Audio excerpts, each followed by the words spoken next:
지난 주간에 이어서 우리 산상수훈, 오늘 특별히 심령이 가난한 자는 복이 있나니 천국이 저희 것입니다. 이 말씀을 가지고 우리 함께 은혜를 나누려고 합니다.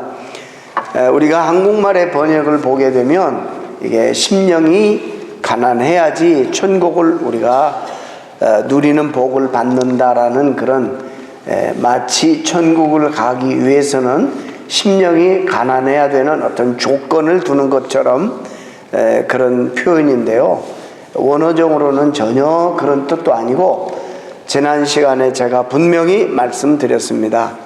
하나님 나라를 가는 조건은 예수 그리스도 이외에 다른 어떤 것도 없습니다.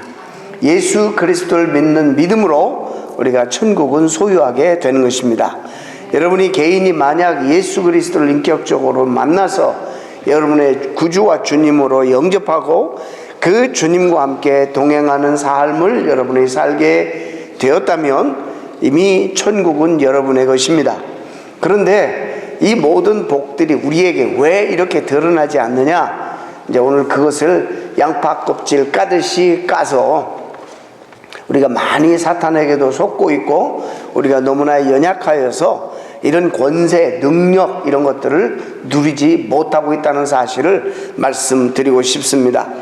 자, 여러분들에게 복음은 무엇입니까? 여러분들에게 있어서 복음은 물론 예수 그리스도가 여러분들에게 있어서 복음이지요. 근데 오늘날 실제적으로 보게 되면 우리 가운데 예수 그리스도로는 만족을 못하고, 마치 이스라엘 백성들이 가나안 땅에 들어갔을 때에 그들이 가나안의 신들을 섬기게 된 여러 가지 동기가 있어요. 그게 뭐냐면, 하나님을 버릴 수는 없고 하나님도 섬기지만 그 땅에 약속하는 풍요의 신, 농사의 신, 다산의 신, why not? 우리가 언제 하나님 버린다고 했나? 하나님을 우리가 극진히 섬기고 모시지만은 이 세상에서 우리가 또 원하는 그런 가치관, 문화, 또 풍요의 신 이런 것도 우리가 섬기는데 뭐가 잘못됐느냐 해서 그들이 가나안 신 바알과 아세라 그리고 가나안의 문화와 문물을 받아들이게 되었습니다. 하나님은 그것을 염려해서 가나안 족속들을 너희는 보통 족속이 아니다, 이제 어두운 이방 속에서 이방인의 빛으로 아브라함을 택해서 민족을 이루게 하고 그 민족을 이제 그 약속의 땅으로 들어가게 하셔서 하나님이 온 인류와 전 세계를 위하여 계획하시고 꿈꾸는 하나님의 플랜이 있는데, 그러니까 이 백성이 얼마나 귀한 백성입니까? 그래서 좀 잔인하게 또 우리가 들릴지 모르지만은 너희가 그 땅에 들어가려거든 들어가서 거기 있는 민족들을 다 몰아내고 그곳에 정착하라, 그렇게 말씀하셨습니다. 물론 인류사적으로 보게 되면 정말 가나안에 주둔하고 있었던 이스라엘이 애굽으로 종살이하러 간 사이에 그 땅을 차지한 가나안 백성들이 너무나 타락의 길로 걷고 있었습니다.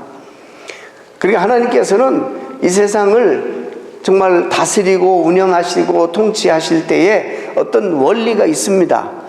그런 원리가 뭐냐면 어떤 새로운 하나님의 역사와 구속사를 진행함에 있어서 그것을 진행하는 데 방해가 되고 또 전혀 도움이 안 되는 의로운 의인의 정족수가 부족하면 그게 민족이든 문화든지 뭐든지 이 세상에서 하나님이 심판하십니다. 그래서 많은 문명과 나라와 민족들, 부족들이 이 세상에 출현했지만은 이름도 없이 역사 가운데 뒤안길로 사라진 민족과 문화와 문명이 많습니다.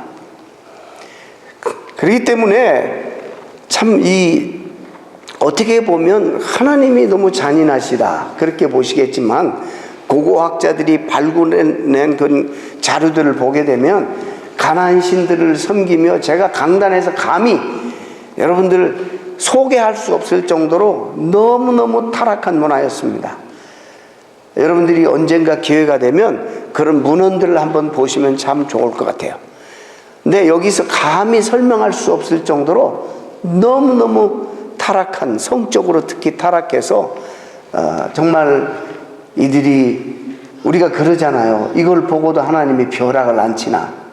우리가 그런 일이 너무나도 주변에 사악한 일들이 일어날 때 좋은 영향력, 그건 뭐 기대하지도 않지만 이렇게 악한 사람들, 이렇게 하는 일마다 악한 행동을 해서 사람들에게 피해를 입히고 그런 사람들을 보게 되면 여러분 그렇게 말하진 않지만 생각이, 우리 옛날에 연속극 보면 그런 게 많잖아요. 하늘은 뭐 하시나? 응? 네. 그런 정도로 이 사악한 문명이었습니다. 아무튼 두둔하는 것이 아니라, 그래서 이스라엘 백성들이 그들을 또 몰아내지 아니하면 그들이 결국에 이들이 그들의 문화와 그들의 종교에 완전히 침식당해 가지고 하나님의 백성으로서 온전히 하나님이 뜻하는 바를 수행할 수 없다는 것을 너무나도 하나님이 잘 아셨어요. 그래서 그들이 전쟁하다가 힘드니까 화친도 맺고, 아까 말씀드린 것처럼 why not? 두 개는 하나보다 좋고, 우리가 하나님도 섬기지만 또 다른 종교도 우리가 섬기는 것이 뭐가 이렇게 큰 문제냐, 이런 생각을 가지고 그 당시에 그 성공 문화, 그 당시에 가나안 땅에서 이야기하는 약속들, 사람들의 메시지, 세속적인 문화 다 받아들였습니다. 교회가 세속주의를 위해 배격하고 우리 조심해야 되는 것은요, 교회는요, 교회다운 순결성이 있어야 돼요. 교회가 교회다운 순결성을 유지하지 않으면 교회는 금방 무기력해지고 세상을 향해서 아무런 소망의 빛이 될 수도 없고 힘을 잃어버리게 되고, 하나님이 교회를 통해서 의도하시는 세상을 변화시키는 이런 일들을 감당할 수 없게 됩니다. 그렇기 때문에 너희는 이 세대를 본받지 말고 분명하게 그렇게 말씀하셔서 마음을 새롭게 하여 하나님의 선하시고 온전하시고 기뻐하신 뜻이 무엇인지를 잘 분별하라. 그리고 너희의 삶을 통해서, 구별된 삶을 통해서 너희 삶이 하나님 앞에 드려지는 예배가 되게 하라. 이것이 너희가 드릴 영적 예배다. 이렇게 로마서에서 얘기하시는 것입니다. 오늘 예수님 당시에도 주님이 사역을 시작하시는데 참 불쌍해서 못 봐주는, 때문에 주님께서 하나님 나라의 복음을 증거하기 위해서 수단과 그런 방법들을 사용하셨는데 이 목적은 관심이 없고 이 수단에만 관심이 많은, 그래서 4장 23절 이하에 보면 온 갈릴리에 두루 다니사 저희 회당에서 가르치시며 천국 복음을 전파하시는데 백성 중에 모든 병과 모든 악한 것을 고치시니 사람들이 모든 앓는 자, 각색 병과 고통에 걸린 자, 귀신 들린 자, 간질하는 자, 또 중풍병자를 데려오니 저희들을 고치시더라.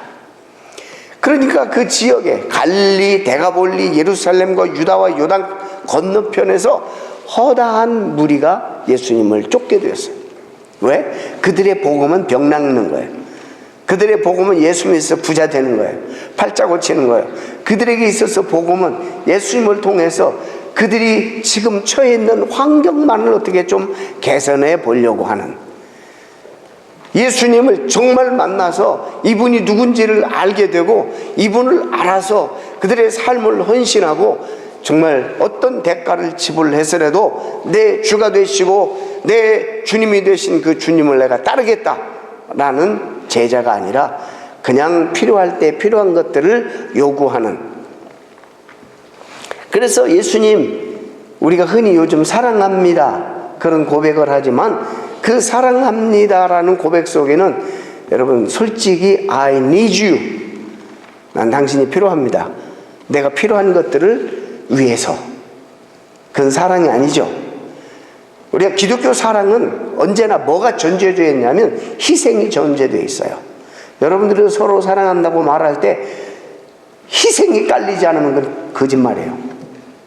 그건 가짜예요. 적어도 기독교 사랑은 희생이 깔려 있는 거예요.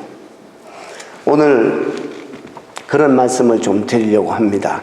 자, 그런데 오늘 이런 무리들이, 허다한 무리, 소문을 듣고 따랐는데 귀신 들린 자, 간질자, 중풍병자, 앞에서 또 4장에서 표현하고 있습니다. 흑암의 세력 안에 있던 자들, 어두운 세력 안에 있던 자들, 사망의 땅과 그늘에 앉았던 자들이 주님에게 나오게 되었다.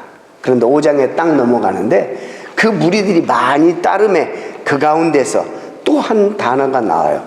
제자들이. 자, 오늘 5절에 그 가운데 제자들이 주님 앞에 나왔어요. 많은 무리를 보셨지만 실제적으로 주님의 산에 올라 앉으시니 제자들이 주님 앞에 나온지라. 무리와 제자가 구별돼요. 여러분, 죄송하게도 이 신약 성경에 그리스도인이라는 단어는 두 번, 세 번밖에 안 나옵니다. 그리고 신약 성경에는 이 제자라는 단어가 268회가 나옵니다. 그러니까 너희는 가서 제자를 삼으라. 우리가 흔히 오늘 말하는 막 정말 전도해가지고 총동원주일 이렇게 어떻게 모시다 놓고 선물 하나 받고 그다음에 뭐 어떻게 분위기에 휩쓸려서 그냥 일어나서 예수님 영접하고 그리고 난 다음에 전혀 예수 믿는다운 냄새도 풍기지 않다가 결국에 교회를 떠나는 수없이 많은 현대인들, 이런 현대 문화 속에서 우리는 정말 중요하게 제자란 무엇인가를 한번 생각해 봐야 돼요. 제자는 누구냐면 주님을 따르는 자인데 대가지불이 있는 자예요. 요즘은 제자도가 상실되어 버린 시대에 우리가 살아가요. 여러분들이 만약에 주님을 따르면서 희생하고 주님을 위해 대가지불이 없다면 여러분 제자 아닐 수 있어요. 이 말씀은 모든 사람들에게 주시는 윤리적인 강령이 아니라 특별히 주님을 따르면서 내가 감당해야 될 I'm willing to pay the price. 내가 주님을 위하여 기꺼이 대가지불을 하면서라도 주님을 포기하지 않고 헌신하며 주님을 따르겠습니다. 사실 우리에게는 더 이상 이제 사실 하나님 주님 앞에서 희생이라는 단어는 어울리지 않아요. 주님이 우리에게 완전히 더 이상 주실 것이 없을 정도로 생명을 다 바쳐 우리를 사랑하셨기 때문에 우리가 주님을 위해서 희생한다? 그건 말이 안 되는 거예요. 그런 얘기를 내가 이 교회를 위해서 주님을 위해서 얼마나 희생했는데요. 그 말은 좀 건방진 말이에요. 주님이 우리에게 주신 것에 비해서 그렇게 얘기하면 안 되는 거예요. 우리는 하나님을 따르면서 받은 영광, 주님 때문에 얻은 축복 이런 걸 생각하면 도저히 그런 얘기 할 수 없는 거예요.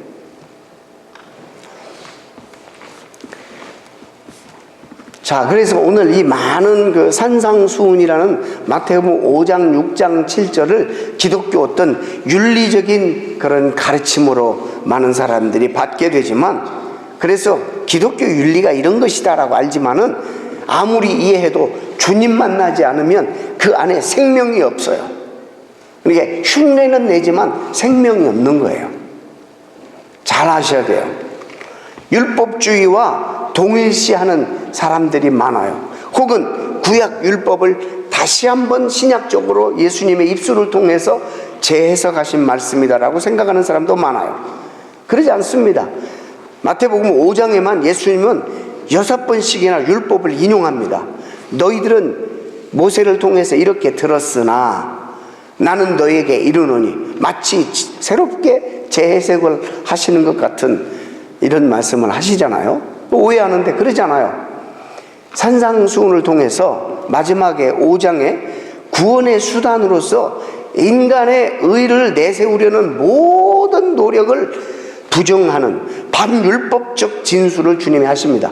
너희가 아버지의 온전하심 같이 온전하지 아니하면 하나님 나라 못 간다, 이런 말씀하세요. 다 무슨 얘기예요?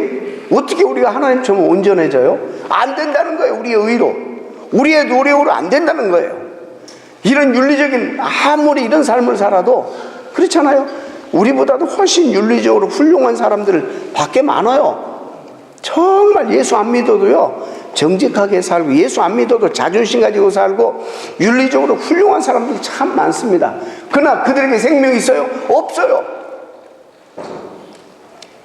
참 미안한 얘기지만 우리도 그렇게 살아야 되지만 부족하고 연약하고 참 그렇기 때문에 이것이 너무 우리에게 부담이 돼요. 어떤 때는 그렇게 살지만은 가장 중요한 하나님 나라를 소유하는 가장 중요하고도 유일한 조건, 예수 그리스도를 믿느냐 믿지 않느냐.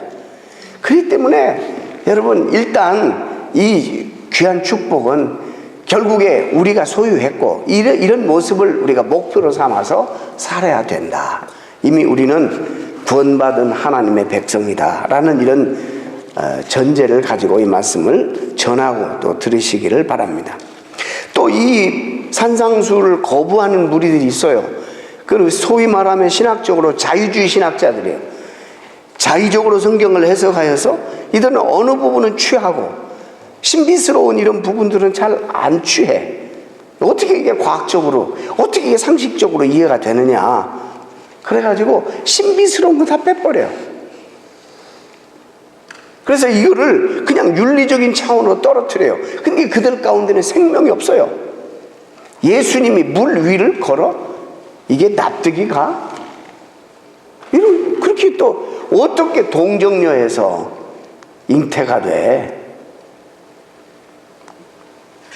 우리의 가치관으로, 우리 휴먼 언더스탠딩으로 설득력이 있고 그럴 것 같지만 우리가 한순간이라도 그걸 용납하면 기독교는 다 무너져 버리는 거예요. 그런 하나님의 신비 위에서 기독교의 모든 교리나 하나님의 약속이 기초되어 있기 때문에 여러분 이건 너무너무 중요한 거예요. 그래서 우리가 계속 사도신경을 암송하는 이유가 뭐예요? 동정녀 마리아에게 나시고. 여러분 이게 사도신경이 사도들이 가르쳤던 성경을 기록한 예수님에게 직접 그 사역을 가까이에서 지켜봤던 아이 위트니스들이에요. 그들이 성경을 기록했습니다. 예수님의 행적을. 그래서 그것이 교회의 터가 되어서 교회가 세워졌어요. 그들의 고백, 그들의 가르침의 요약이 바로 사도신경이에요. 그러니까 여러분 뭘 믿습니까? 여러분 사도신경을 쫙 암송하면 되는 거예요. 내가 믿는 바가 무엇이냐면 전능하사 하나님 아버지를 내가 믿는다. 그분에 의해서 모든 세계가 지음을 받았고 사도신경의 순서대로 우리가 믿는 것을 정리하면 되는 것입니다.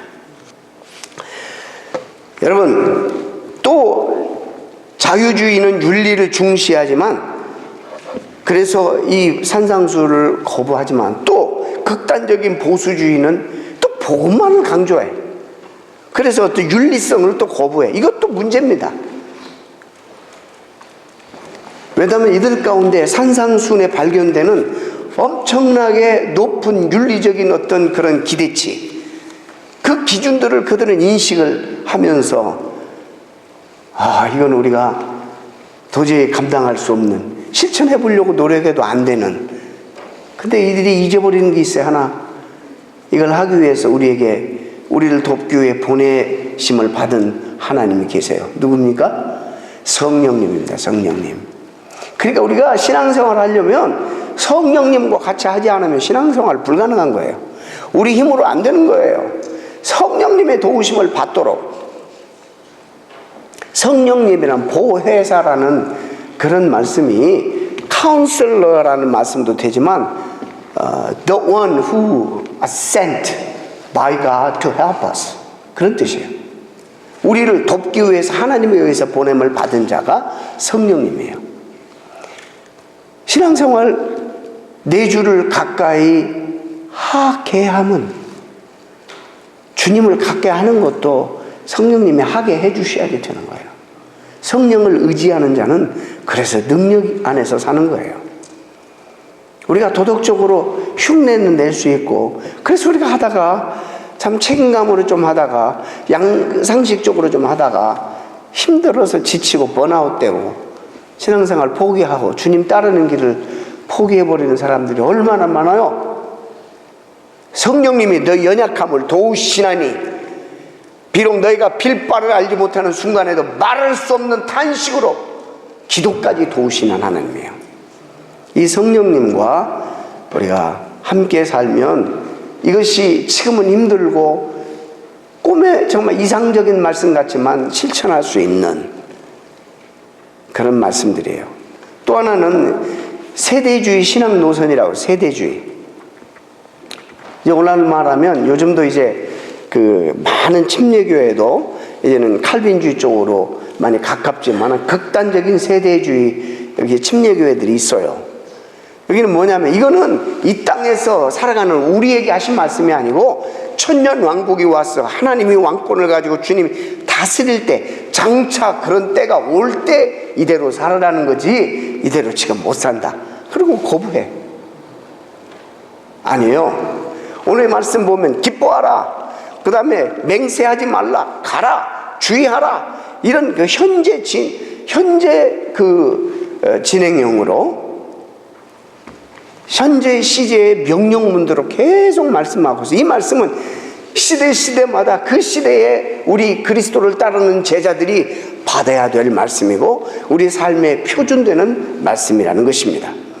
특히 5장 44절 말씀에 나는 너에게 이르노니 너희 원수를 사랑하며 너희를 박해하는 자를 위하여 기도하라. 여러분 저도 이게 정말 처음에는 꿈 같은 얘기, 이상적인 얘기예요. 근데 신앙생활 하면서 이거 얼마든지 가능하다는 걸 친히 경험하고 많은 사람들이 정말 이런 삶을 살고 있습니다. 가능한 일이에요. 메시아 왕국 시대에만 하는 것이 아니에요. 그리고 이들은 또 천년 왕국도 해석을 좀 달리 하니까 그것까지는 여기서 말씀을 드릴 수가 없습니다.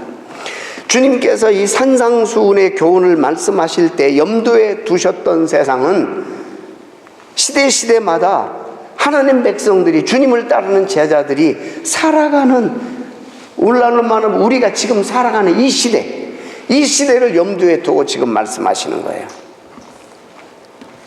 실제하는 죄악된 세계, 이런 세상 속에서 주님을 믿고 따르는 그의 제자들이 어떻게 살아야 하는지를 가르쳐주는 그런 말씀입니다.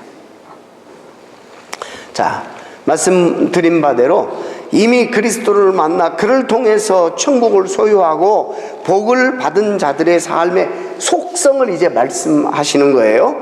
심령이 가난한 자는 절대로 오만하지 않습니다. 오만방자하지 않는단 말이에요. 쉬운 우리말로 표현하면 온유한 자가 되어서 교만하지도 않고 긍휼히 여기는 자들이 되어서 결코 잔인하지 않고 화평케 하는 자들이 되어서 늘 나쁜 일에 선동하는 자가 되지 않고 하늘에 계신 우리 아버지를 기쁘시게 하는 길을 늘 알려주시기 때문에 모든 시대의 그리스도의 제자들이 계속 깊이 묵상하고 연구해야 되는 삶의 속성과 성품들이라는 것입니다. 자, 오늘 이런 배경을 조금 깔고 이게 전제고 심령이 도대체 가난하다는 말이 뭔 말이에요? 여러분,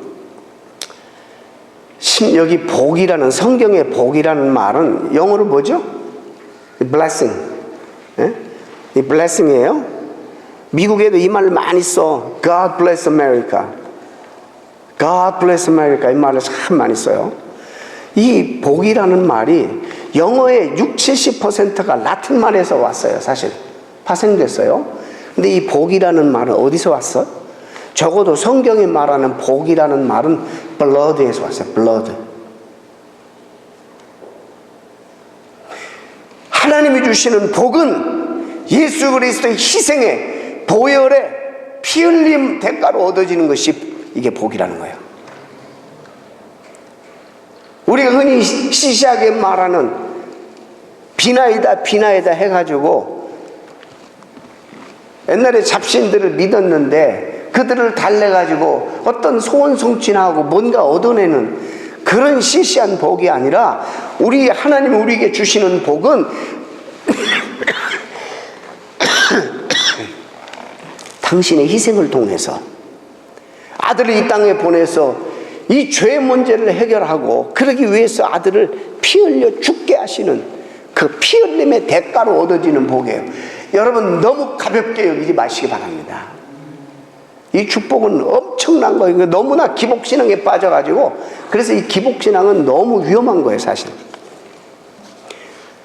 여러분, 그런 복이 왜 없겠어요? 그러나 가장 중요한 게 하나님의 복은 이런 물질적인 복보다 더 근본적으로 예수 그리스도의 희생을 통해서 우리의 죄악이 용서받고, 그래 우리가 하나님 앞에 담대히 나갈 수 있게 만들어서 하나님과 우리가 연합이 되어서 그는 나의 하나님이 되고 나는 그의 백성이 되고, 그는 나의 아버지가 되고 나는 그의 자녀가 되는 이 놀라운 영광스러운 축복이야말로 가장 큰 축복이에요.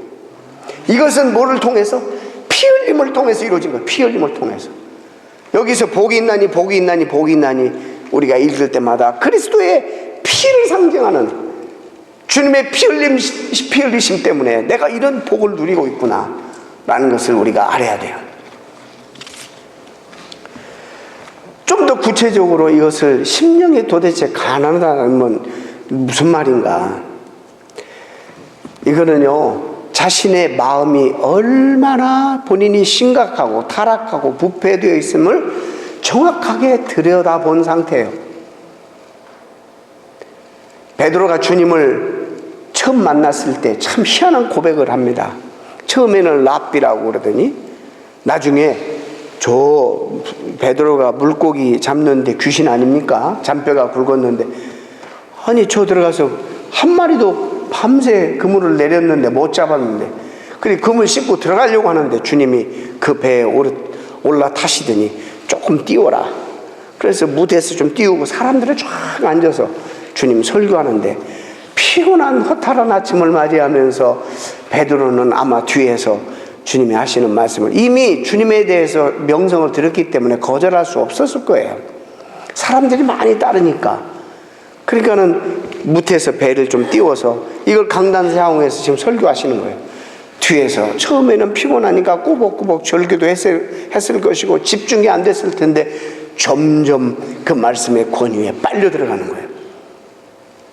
와, 이건 다른 랍비, 다른 선생들의 가르침과 근본적으로 다르다는 것을 알게 돼요. 갑자기 존경심이, 여러분 이렇게 되니까 저 깊은 데 가서 그물을 내려라 했을 때 베드로가 순종하게 된 거예요. 베드로는 어부고 이 사람은 자기가 알기로 목수의 아들인데, 아니 지금 어디서 불도저 앞에서 어디서 삽질을 해? 말이 안 되잖아요. 정말 식모 앞에서 행주를 짜고 있네. 근데 이 권위에 압도된 베드로는 순종해요. 그물을 쫙 내리는데 밤새 한 마리도 못 잡았는데 그물이 찢어지도록 많이 잡아. 이 사건을 통해서 이분이 과연 누굴까? 보이지 않는 물고기 흐름까지 하시는 이분이 누굴까? 누구긴 누구야? 자연을 지으신 분이시지. 그리고 주님 앞에 엎드려서 이상한 고백을 해요. 주여! 그 다음에 뭐라고요? 나를 떠나소서. 뭐? 그때 처음으로 자기를 봐요. 내가 감당할 수 없는 분입니다. 나같이 더럽고 추하고 이런 모순 덩어리인 내가 어떻게 주님, 이 거룩하신 하나님을 내가 감당할 수 있습니까? 주여 떠나세요. 이런 반응을 해요. 이사야가 우시야 왕과 관계를 맺어서 이 정권이 결탁돼서 약간 기득권 세력에 붙어가지고는 좀 재미를 보다가 우시야 왕이 죽어버리니까 허탈해지. 그래서 처음으로 머리로만 알았던 성전에 들어가서 기도를 하려고 했는지 성전에 들어갔어요. 그런데 거기서 주님의 영광 옷자락을 조금 맛봅니다. 그때 의사의 반응이 뭐였어요? 오라, 나는 이제 죽게 되었다. 나는 망하게 되었다. 내가 입술이 불량한 백성 가운데 거하면서 거룩하신 하나님을 배웠으니 내가 어찌 살 수가 있을까? 이런 반응을 하죠. 심령이 가난한 게 뭐냐? 하나님 앞에 서볼 때 내가 얼마나 추하고 더럽고 연약한 죄인인지를 아는 거예요. 나는 괜찮다, 뻑이고 이런 사람은 아직 그 단계에 못 가는 거예요.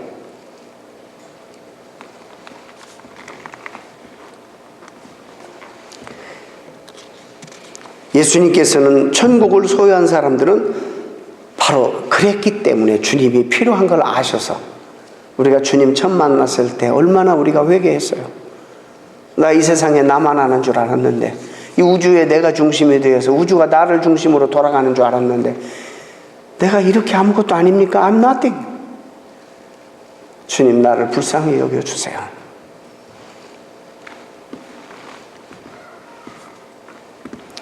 말씀드렸죠. 우리는 주로 이렇게 나를 평가할 때 상대평가해. 나보다 못한 사람, 아니 나보다 좀 나은 사람들을 기준해서 나는 왜 이럴까? 아니면 나보다 좀 못한 사람들을 평가하면서 나는 좀 괜찮다. I'm so much better than he is. 그러잖아요, 여러분들. 누구 막 비교하면서 그래도 목사님 저는 이 정도잖아요 이러고, 하나님 저는 그래도 이 정도잖아요 이러잖아요. C.S. 루이스가 이런 말을 했어요. 제가 참 좋아하는 사람이에요. 우리 신앙생활이 우리 자신을 다른 사람, 아무리 선한 사람이라 할지라도 무엇보다도 다른 사람과 비교해서 내가 더 나은 사람이라는 사실을 발견하도록 신앙생활이 이끈다면 우리는 하나님이 아닌 악마의 지배를 받고 행동하는 것이다 그랬어요. 우리는 항상 이 자리에 나오면 하나님 앞에 서는 거예요. 그래서 예배가 소중한 거예요. 하나님 앞에 서는 거예요. 점과 흠과 티가 없으신 완벽하신 완전하신 하나님, 우리 완전한 나의 주 찬양합니다. 우리 찬송했죠. 그 앞에 늘 서기 때문에 뭐가 크리스찬들은 죄가 많아서 저렇게 죄인이라고 하고 가슴을 치고 저 맨날 울고 그럴까? 왜? 하나님 앞에 늘 서니까 우리가 그렇게 부족한 것입니다. 그래서 한 사람을 좀 제가 또 심령이 가난한 사람의 그 한 인물을 소개해 보려고 해요. 저는 다윗이 생각이 나요. 다윗이. 사무엘하 16장에 다윗이 그 아들 압살롬에게 이 모반을 당해가지고 궁전에서 쫓겨나는 다윗이 나타납니다. 쫓겨나는데 많은 사건이 있었지만 그 중에 한 사건을 소개하려고 해요. 다윗이 신발도 못 신고, 이게 얼마나 망신이에요. 한 나라의 왕이, 통일왕국의 왕이, 수없이 많은 사람이 존경하고 따르는 왕이 아들 하나 간수를 못해서 이 아들이 모반을 했어. 부끄러워서 낯을 못 들어 얼굴을 가리운 채 신발도 챙기지 못하고 이렇게 도망가는데, 그래도 다윗을 사랑하고 좋아하는 의리가 있는 수없이 많은 사람들이, 군장들이라든지 병력들이라든지 많이 같이 나가 일단 피하는 거예요. 압살롬의 군대와 자기 자식하고 싸워서 무슨 덕이 되겠어요. 도망가는데 얼마나 비참해요. 얼마나 마음에 상처가 돼요. 아무 말도, 입이 100개라도 말 한마디를 못하는 지금 심정입니다. 근데 한 사건이, 비참한 사건이 하나가 소개되는데, 시므이라는 사람이, 이게 전 선왕의 그 지파에 속해 있는 사람이에요. 사울왕의 지파, 베냐민 지파. 이 사람이 도망가는 다윗에게 막 저주를 퍼붓는데 막 돌멩이를 던지고 티끌을 막 뿌리고 말이죠. 이런 말을 해요. 피를 흘린 자여, 비루한 자여, 꺼져라 꺼져라. 사울의 족속의 모든 피를 여호와께서 너에게 다 돌렸다. 사울 대신에 네가 왕이 되었지만은 여호와께서 나라를 내 아들 압살롬 손에 붙이셨다. 보라, 너는 피 흘린 자니라. 고로 화를 자취하였느니라. 그냥 산비탈로 도망가는 다윗을 따라가면서 돌멩이를 던지고 먼지를 흩뿌리고, 얼마나 모멸스러운 일을. 한 나라의 왕이 그러니까 옆에 있는 아비새라는 군대 장관이 저 죽은 개 같은, 이렇게 말해요. 저 존재도 없는 죽은 저 개 같은 저 녀석을 내가 가가지고 목을 단칼에 치겠습니다. 저거 살려두면 안 됩니다. 이렇게 말해요. 죽은 개가 어찌 내 주 왕을 저주하리까? 청컨대 나로 가서 저 머리를 베게 하소서. 그때 다윗 왕이 간절하게 말리면서 하는 말입니다. 저가 저주하는 것은 여호와께서 저에게 다윗을 저주하라 하심이니 내가 어찌 그리 하겠느냐. 그렇게 할 자가 여기 가운데 누가 있느냐 하고 아비새와 모든 신복들, 흥분하는 신복들에게 이르되 내 몸에서 난 아들도 내 생명을 해하려 하거든 하물며 이 베냐민 사람이랴. 여호와께서 저에게 명하신 것이니 저로 하여금 나를 저주하도록 내버려 둬라. 응징하지 말아라. 혹시 이게 하나님이 하시는 일이라면 여호와께서 나의 원통함을 감찰하시고 오늘날 저 저주 까닭에 내가 내 자신을 깨닫고 내가 겸손히 심령이 가난하게 될 때 하나님이 선으로 나를 갚아주시지 않겠느냐. 우리가 다 알죠. 얼마 되지 않아 이제 모반한 다윗의 아들 압살롬은 죽게 되고 다윗은 다시 제자리로 복귀하기 시작합니다. 돌아간 것을 여러분 아실 것입니다. 적지 않은 사람이 다윗을 따라 나왔다가 다시 들어갑니다. 사실 다윗에게는요 시므이는 한 주먹거리도 안 됩니다. 아비새가 죽은 개라고 표현하는 그 존재 가치도 없다는 말이에요. 감히 어떻게 왕을 향해서 저주하는 말, 돌을 던지고 티끌을 날리고 모욕을 할 수 있어요. 보통 사람 같으면 이럴 거예요. 내가 정말 이렇게까지 당하고 있구나. 얘들아, 너 저거 보니? 응? 내가 이래야 되겠어? 그러면 이제 알아서 기는 사람들이 일을 처리했겠지. 우리 같으면 권력자 밑에서 알아서 기는 사람들이 많잖아요. 알아서 충성하는 사람들. 내가 아무리 지금 힘 빠지고 도망가는 위치에 있어도 내가 이러면 되겠냐?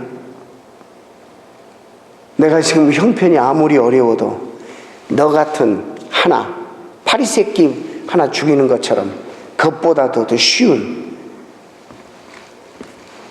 적어도 내가 왕인데 감히 나에게 네가 어떻게 그럴 수 있어? 이런 모습을 전혀 엿볼 수가 없어요. 아무리 뒤져봐도. 왜냐하면 우리가 그리스도인이 되었으면서도 누가 나에게 상처 주면 이런 보복하려고 하는 그런 마음들이 우리가 있잖아요. 그 때문에 여러분 또 흥분하고 못 견뎌하고 이것 때문에 또 그냥 어떤 방법으로든 되갚으려고 하고, 이건 그리스도인들이 할 일이 아니라는 거예요. 이건 정말 심령이 가난한 자들이 행해야 될 일이 아니라는 거예요. 다윗은 어떻게 했어요? 의로우신 하나님의, 공의로우신 하나님의 장중에 모든 걸 다 맡겨버려요. 원수 갚는 것은 하나님에 있어요. 우리에게 있는 게 아니에요. 내 몸에서 난 자식도 나를 저주하고 있는데 사울의 집안 사람이 나를 저주하는 게 당연하지 않느냐. 하나님께서 나를 이런 환경 가운데 보내신 것은 또 그런 사람을 통해서 저렇게 네가 말하는 죽은 개라고 표현하는 그런 사람을 통해서 모욕을 당하게 하신 것에 대해서 하나님이 하셨다면 하나님이 이 상황을 고쳐줘야지 내가 어떻게 나서서 이 상황을 그럴 수 있느냐, 이 말이에요. 우리가 억울한 일 많이 당합니다. 여러분 얼마나 억울한 일 많이 당해요. 이렇게 생각할 수 없어요? 만약에 하나님이 이것을 허락하셨다면 나를 겸손하게 빚으시려고, 내가 너무 교만하니까, 너무 하나님 없이 그렇게 기고만장하고 살아가니까 나를 좀 낮추시고 내 자신을 좀 들여다보게 하시려고 하나님이 허락하셨다면 여러분 어떻게 하시겠어요? 그분에게 맡겨야 되지 않겠어요? 그런 얘기예요 지금.